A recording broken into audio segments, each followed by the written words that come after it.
আব্দুর রহমান ইবনে আবু বকর, হুসাইন ইবনে আলী, আবদুল্লাহ ইবনে ওমর, আবদুল্লাহ ইবনে জুবায়ের, এই প্রসিদ্ধ চারজন সাহাবীকে নিয়ে বসলেন। একজন হচ্ছে আবু বকর রাদিয়াল্লাহু তাআলার ছেলে আবদুল্লাহ ইবনে ওমর, ওমর রাদিয়াল্লাহু তাআলার ছেলে আলী রাদিয়াল্লাহু তাআলার ছেলে কি হুসাইন, তিনজনই খলিফার ছেলে। আরেকজন হচ্ছে আবদুল্লাহ ইবনে কি জুবায়ের, রাসূল সাল্লাল্লাহু আলাইহি ওয়াসাল্লামের ফুফাতো ভাই। এদেরকে নিয়ে বসে বলেন, আমার তো শেষ জীবন, তো আমি চাচ্ছিলাম আমার পরে খেলাফতের দায়িত্বটা আমার ছেলে ইয়াজিদকে দিতে। তো আপনারা কি মনে করেন? চারজন এক বাক্যে বললেন, এটা তো আপনার যেভাবে আপনি বলছেন এটা তো ঠিক হবে না, কারণ এখানে তিনটা পদ্ধতি আমরা দেখতে পেয়েছি। হুসাইন রাদিয়াল্লাহু তাআলা বিশেষভাবে বললেন, তিনি প্রতিবাদী ছিলেন। তিনি বললেন, হয়তো একটি পদ্ধতি হচ্ছে আমার নানার আদর্শ, তিনি গণতন্ত্র অর্থাৎ মানুষের কাছে ছেড়ে দিতেন, মানুষ যাকে ভালোবেসেছেন সেই নির্বাচিত। যেমন আবু বকর রাদিয়াল্লাহু তাআলার বিষয়টি তিনি বলছেন যে আবু বকর রাদিয়াল্লাহু তাআলা আনহুকে সাহাবায়ে কেরাম অধিক ভোটের মাধ্যমে কি নির্বাচন করেছেন, এটা হচ্ছে গণতন্ত্র পদ্ধতি। আরেকটি হচ্ছে আবু বকর রাদিয়াল্লাহু তাআলা আনহু তিনি বলছেন যে যদি খলিফা পরবর্তীতে কখনো হয় তাহলে ওমর রাদিয়াল্লাহু তাআলার ক্ষেত্রে তিনি বলছেন যে অনাত্মীয়দের মধ্য থেকে হবে, আমার সন্তান হবে। আমাদের দেশে হোক বিশ্বের বিভিন্ন রাষ্ট্রে ওই প্রেসিডেন্টের ছেলেই প্রেসিডেন্ট হয়, ওনার একে নাইনাতকুর পর্যন্ত একেবারে কমিশনার পর্যন্ত হয়, কথা ঠিক কিনা বলেন? এজন্য সেই প্রথা থেকে তিনি বললেন যে না, ওমর রাদিয়াল্লাহু তাআলা বলছেন অনাত্মীয় থেকে খলিফা হবে। এরপরে আরেকটি বলছেন যে তাও যদি আপনি মেনে না নেন, ওমর রাদিয়াল্লাহু তাআলার পদ্ধতি হচ্ছে তিনি মজলিস শুরা অর্থাৎ বৈঠকে বসতেন, বসে তখন এই শুরা সদস্যদের মাধ্যমে ওয়াশাওিরহুম ফিল আমর, আল্লাহ বলছেন যে তোমরা পরামর্শ করে যে কোনো কাজে যদি সিদ্ধান্ত নেও এটার বরকত দিবেন কে? আল্লাহ। কাজে এই পরামর্শ মজলিস শুরার মাধ্যমে সিদ্ধান্ত নেওয়া যায়। তখন মুয়াবিয়া রাদিয়াল্লাহু তাআলা আনহুর ইজতিহাদ, তখন তিনি তার সিদ্ধান্তে অনড় থাকলেন। এখানেই শিয়ারা বলে যে উনি এই সিদ্ধান্ত যেহেতু নিয়েছেন কিলোকাল করেন, কিন্তু আমরা অতিরিক্ত কোনো কথা সাহাবায়ে কেরামদের বিষয়ে বলতে পারবো না এবং এটি জায়েজও হবে না, কারণ নবীজি বলছেন আর সাহাবিকার নুজুম বিআইহি বিইকতাদাইতুম ইহতাদাইতুম, সাহাবীরা হচ্ছে আকাশের নক্ষত্র। একটা আকাশে তারকা চাঁদ উঠে যেমন সারা পৃথিবীর অন্ধকার দূর করে দেয়, আমার সাহাবীরা হচ্ছে সেরকম আকাশের তারকা চাঁদের মতন, তাদেরকে অনুসরণ করলে অন্ধকার দূর হয়ে জান্নাতের রাস্তা উন্মুক্ত হয়ে যাবে। ওয়ালাকাদ যায়্যানাস সামাআদ দুনিয়া বিজিনাতিল কওয়াকিব, আল্লাহ বলেন আমি আসমানকে সাজাইছি আমার তারকারাজি দিয়ে। আর প্রিয় নবী মুহাম্মদুর রাসূলুল্লাহ সাল্লাল্লাহু আলাইহি ওয়াসাল্লাম বলেন, আল্লাহ যেমন আসমানকে সাজাইছেন তারকারাজি দিয়ে, আমি আমার দুনিয়ার অন্ধকার দূর করার জন্য সাহাবীদের মাধ্যমে ইসলামটাকে আমি সাজিয়ে দিয়েছি। কাজেই সাহাবীদের অনুসরণ করা এটা আমাদের জন্য ওয়াজিব। রাসূলুল্লাহ সাল্লাল্লাহু আলাইহি ওয়াসাল্লাম স্পষ্ট পৃথিবীর সকল উম্মাহকে লক্ষ্য করে বলেছেন, যারা সাহাবায়ে কেরামদের সাথে কটূক্তি করবে, তাদের বিভিন্ন মন্তব্য করবে, তারা আমি নবীর বিরুদ্ধেই তারা কটূক্তি এবং মন্তব্য করবে। যারা আমার সাহাবীদেরকে ভালোবাসবে তাদেরকে আমি ভালোবাসবো, আর আমার সাহাবীদেরকে যারা ভালোবাসবে না আমি তাদের উপর গোসাই করব। শুধু গোসাই নয়, ফালাইসা মিন্নি, তারা আমার উম্মতের অন্তর্ভুক্ত হতে পারবে না। জোরে জোরে বলেন নাউজুবিল্লাহ। এজন্য শিয়াপন্থীদের কথা শুনে, ইউটিউবের আলোচনা শুনে, কোনো ব্লগের কথা অনুকরণ করে কেউ কোনোদিন ঈমান হারা আমরা হব না। যাই হোক, তাহলে আমরা মোটামুটি এতটুক পিস টেনে নিয়ে আসলাম যে এভাবে খেলাফতে ইয়াজিদ চলে আসলো 60 হিজরিতে। কত হিজরিতে? 60 হিজরি রজব মাসের 22 তারিখে খেলাফতে আসলো। আসার পরে তার অনেকগুলো অনৈতিক কাজ পৃথিবীর মানুষের সামনে স্পষ্ট হয়ে গেল। তন্মধ্যে 1 নম্বর হচ্ছে সে ছিল স্বৈরশাসক। স্বৈরশাসক ছিলেন তো কি? এটার জন্য তো ওয়াজ বাংলাদেশের বাইরে নবীজির খেলাফতের অনুসরণ করে নাই। তৃতীয় নম্বর হচ্ছে শরীয়তের বিধানগুলো সে সঠিকভাবে কি পালন করে নাই। শরীয়তের বিধান বুঝছেন তো? নামাজ, রোজা, হালাল হারাম, যেই বেপরদিগি বেহায়ানা বাদ দেওয়া, এইসব বিষয়গুলো। এরপরে মদ্যপায়ী ছিল এবং সে নর্তকীর নাচ দেখা, এটা তার মদ্যপান অবস্থা, এটা তার কি ছিল? হবি কি ছিল? হবি ছিল, শখ ছিল। এবার আসেন, এতক্ষণ তো হেডলাইন বললাম, গতকাল যদিও বলছি, তারপরে একটু আপনাদের জ্ঞাতার্থে বলার পর কারবালার শিক্ষাটা বললে বুঝে আসবে। তাফসিরে রুহুল মানির 25তম খণ্ডে এসছে, আল্লামা আলুসি রহমতুল্লাহ আলাইহি বলেন, আন্নাল খাবিসা লাম ইউসাদ্দিকু বিরিসালাতিন নবী।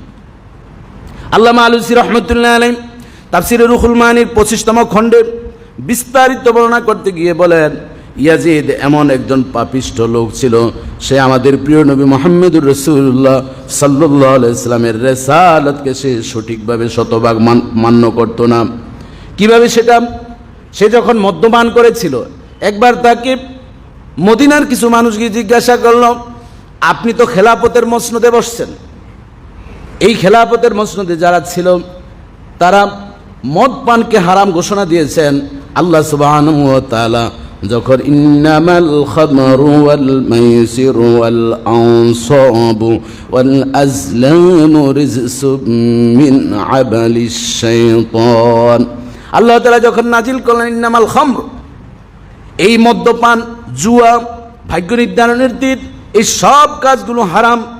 আয়াত নাজিলের পর রাসূলুল্লাহ সাল্লাল্লাহু আলাইহি ওয়াসাল্লাম সাহাবায়ে কেরামদেরকে যখন জানিয়ে দিলেন, দেখা গেল মদিনার অলি গলিতে মনে হয় যেন মদের নহর এভাবে বের হতেছিল। যত সাহাবায়ে কেরামের ঘরে মদ ছিল সব রাস্তায় তারা ঢেলে দিয়েছিল, মনে হচ্ছে যেন প্লাবন শুরু হয়ে গিয়েছিল, এত মদ তাদের ঘরে ছিল। একবার কেবল কোরআনের আয়াত জানিয়ে দিলেন, সাহাবায়ে কেরাম আমল করলেন। এবার ওই ইয়াজিদ বলতেছে, মুহাম্মাদুর রাসূলুল্লাহ মদকে হারাম করেছেন, কিন্তু ঈসা নবী, মুসা নবীর জামানায় তো মদ হালাল ছিল, তাহলে আমার খেতে অসুবিধা কোথায়? নাউজুবিল্লাহ বলবেন না? কোরআনের আয়াতের মাধ্যমে যেটা হারাম হয়ে যায় সেটা কি আবার কোনো যুক্তি দিয়ে সুযোগ আছে? এই চিন্তা যাদের মাঝে থাকে, গজবের জন্য এটাই যথেষ্ট কথা, ঠিক কিনা বলেন? যে কোনো ক্ষেত্রে আপনি দেখবেন, ওই আব্দুল লতিফ সিদ্দিকী সে বলল যে মক্কায় মুহাম্মাদুর রাসূলুল্লাহর বাড়ি, এই জন্য একটা হজের ব্যবসা জমিয়ে দিছে যাতে ওনার দেশের লোকেরা খাইয়া টেয়া বাঁচে।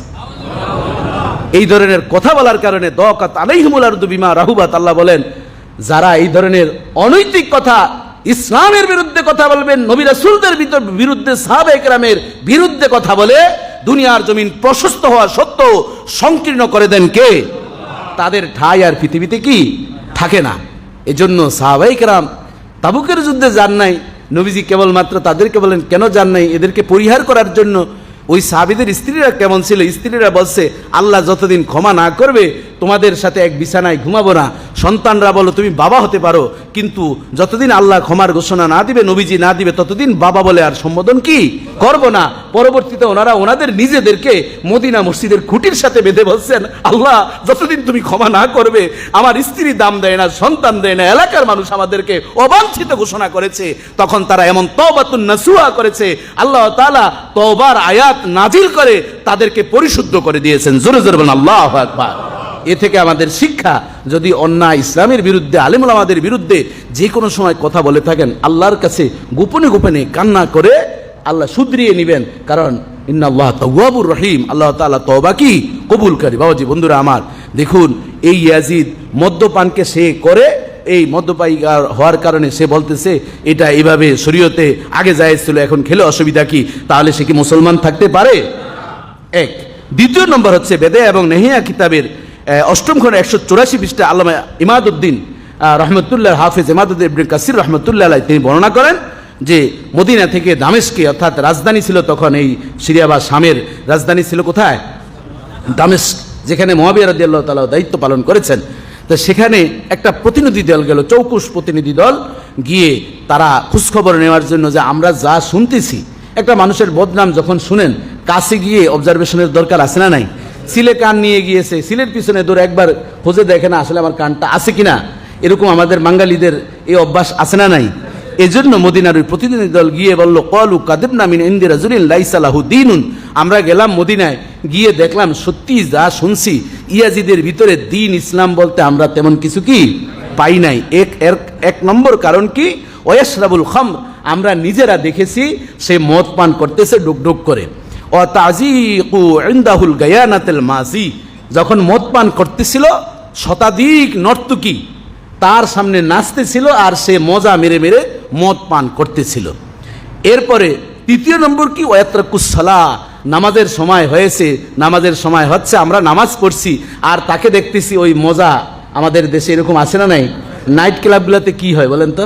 মদ পান হয়, নিজের বউরে নিয়ে আরেক লোকে নাচে, আবার নিজে আরেকজনের বউরে নিয়ে কি নাচে, এরকম আছে না নাই? কি বাংলাদেশে নাই? সব জায়গায় এগুলো আছে নাইট ক্লাবে। আপনি গুলশান বনানীতে রাতে যাবেন, মনে হয় যেন এগুলা বেশ্যাখানা হয়ে গেছে, কথা ঠিক কিনা বলেন? এখন গুলশা 3 ঘন্টা নাচে 50,000 টাকা কি দিয়ে আসে, মদ পান করে। এই ধরনের বেশ্যা বেহেয়াপনা আমাদের সমাজে আছে না নাই? যারা এই সব কাজের সাথে বর্তমানে জড়িত তারা হচ্ছে ইয়াজিদিদের দোসর, কথা ঠিক কিনা বলেন? এজন্য এই 3টি কথা বড় কঠিন কথা, যে মদ পান করেছে, নর্তকীর নাচ দেখছে, নামাজ যে তরক করে, মান সালাতা মুতাআম্মিদান ফাকাদ কাফারা। রাসূলুল্লাহ সাল্লাল্লাহু আলাইহি ওয়াসাল্লাম বলেন, যে স্ব-ইচ্ছায় নামাজকে তরক করে সে কাফের হয়ে যায়, সে আর মুসলমানের খাতায় নাম থাকে না। একজন যদি নামাজ না পড়ে, অনুতপ্ত হয় আমি নামাজ পড়তে পারলাম না, তাহলে রব্বুল আলামিন তাকে কাজা নামাজ পড়ার মাধ্যমে ক্ষমা করে দেন। আর যদি শরীয়তের কোনো বিধানকে যদি ইচ্ছা করে নামাজ পড়ছে না এবং নামাজকে নিয়ে বিভিন্ন হটকারিতা করে, ইসলামের কোনো বিষয় নিয়ে যদি কটূক্তি করে, স্পষ্ট এই হাদিস অনুযায়ী সে মুসলমান থাকতে পারে না, সে কাফের হয়ে যায়। জোরে জোরে বলেন নাউজুবিল্লাহ। বাবাজি বন্ধুরা আমার, আল্লামা ইবনে জাওজি 510 হিজরির একজন বড় আহলে সুন্নাত ওয়াল জামাতের কর্ণধার ছিলেন, হাম্বলি মাযহাবের বড় একজন ইমাম ছিলেন। তিনি বলেন 3 বছর খেলাফতের দায়িত্ব ছিল ইয়াজিদ, 3 বছর 8 মাস। এই 3 বছর 8 মাসের হাকামা সালাসা সিনিন, এই সময়ের ভিতরে আওলা কাতালা হুসাইন, প্রথম বছরে সে হুসাইন রাদিয়াল্লাহু তাআলা আনহুকে কারবালার ময়দানে শহীদ করে দিয়েছেন 72 জন সদস্য সহ। ও সানিয়ান আরাবাল মাদিনাত আবাহা লি জাইশিহি, মদিনা ইয়াজিদের যে সৈন্যবাহিনী ছিল, এই সৈন্যবাহিনীগুলোকে মদিনার আমাদের মা বোনদের জন্য বৈধ করে দিয়েছেন। এই যে মহিলাকে ইচ্ছা তাকেই গ্রহণ করতে পারবে, যে কোনো সময় চাইলেই কোনো নারীকে ব্যবহার করতে পারবে। এই ধরনের সুপ্রিম পাওয়ার দেওয়ার কারণে মদিনার মা বোনদের গর্ভে 1000 জারজ সন্তান জন্মগ্রহণ করেছিল। যেখানে আমার হায়াতুন নবী জিন্দা নবী শাহিদ, নবীজি সেখানে থাকা অবস্থায় তারা যে অত্যাচারের ভন্নিলে লিহান জ্বালিয়েছিল। সালিসান জারাবা বাইতুল্লাহ বিল মানজির, এবং 3য় বছর বাইতুল্লাহ সে গ্রেনেড মেরেছিল। ওই গ্রেনেড মারার কারণে বাইতুল্লাহ চৈচির হয়ে গিয়েছিল, হাজরে আসাদও বের হয়ে গিয়েছিল। হাজরে আসওয়াদের 3টা টুকরা হয়েছে। যারা হাজরে আসওয়াদ বা হজ করতে গিয়ে হাজরে আসওয়াদের কাছে দেখেছেন অথবা যেতে না পারেন, ইউটিউবের ভিতরে আজকে দেখবেন হাজরে আসওয়াদের ভিতরে ফাটল আছে। এই ভাঙ্গাটা একমাত্র এই অসভ্য লম্পট ইয়াজিদের মাধ্যমেই হয়েছে। এই জন্য আহলে সুন্নাত ওয়াল জামাতের স্পষ্ট আকীদা যে এই ধরনের ভয়ানক বাইতুল্লাহর উপর আঘাত করতে পারে এবং মদিনার মা বোনদের জন্য, তার সেনাবাহিনীদের মনোরঞ্জন আকর্ষণের জন্য, মনোরঞ্জন তাদের ক্ষুধা মিটানোর জন্য বৈধ যে করে দিতে পারে। হুসাইন রাদিয়াল্লাহু তাআলা আহলে বাইতদেরকে যারা যে হত্যা করে, সে কোনোদিন মুসলমানের নামদারি মুসলমানের ভিতরে অন্তর্ভুক্ত হতে পারে না, কথা ঠিক কিনা বলেন?